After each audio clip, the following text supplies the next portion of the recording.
মধ্যপ্রাচ্যে নতুন করে উত্তেজনা বাড়ার আশঙ্কা দেখা দিয়েছে। মার্কিন প্রেসিডেন্ট ডোনাল্ড ট্রাম্পের উদ্যোগে গঠিত শান্তি পর্ষদ ফিলিস্তিনি স্বাধীনতাকামী সংগঠন হামাসকে অস্ত্র সমর্পণের জন্য 2 মাসের সময়সীমা দিয়েছে, এমনটাই দাবি করছেন ইসরায়েলের অর্থমন্ত্রী বেজালেল স্মোট্রিচ।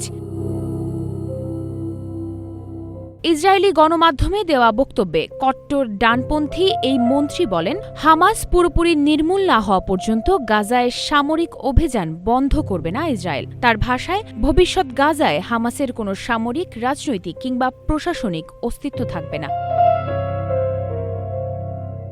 স্মোট্রিচ আরও দাবি করেন, বর্তমানে ইসরায়েলি বাহিনী গাজা উপত্যকার অর্ধেকের বেশি এলাকা নিয়ন্ত্রণে রেখেছে। তিনি জানান, যুদ্ধবিরতির পরবর্তী ধাপ হিসেবে নিরস্ত্রীকরণই প্রধান লক্ষ্য, যদিও এটি আরও আগেই শুরু করা উচিত ছিল বলে মন্তব্য করেন তিনি।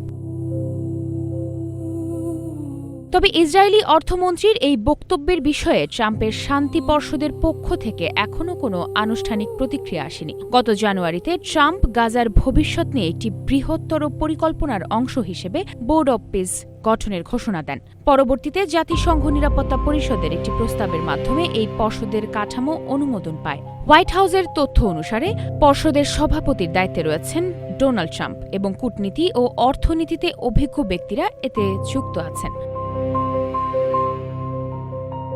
যদিও পর্ষদের ঘোষিত লক্ষ্য শান্তি ও স্থিতিশীলতা, সমালোচকদের মতে এটি জাতিসংঘকে পাশ কাটিয়ে একক প্রভাব বিস্তারের চেষ্টা। এর মধ্যেই গাজায় মানবিক সংকট ভয়াবহ আকার ধারণ করেছে। প্রায় 24 লাখ মানুষের বড় অংশ বাস্তুচ্যুত ও চরম দুর্দশায় দিন কাটাচ্ছে।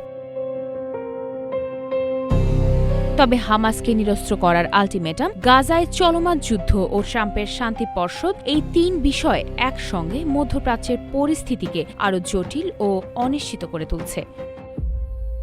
মাইশা মাহমুদ, নাগরিক প্রতিদিন।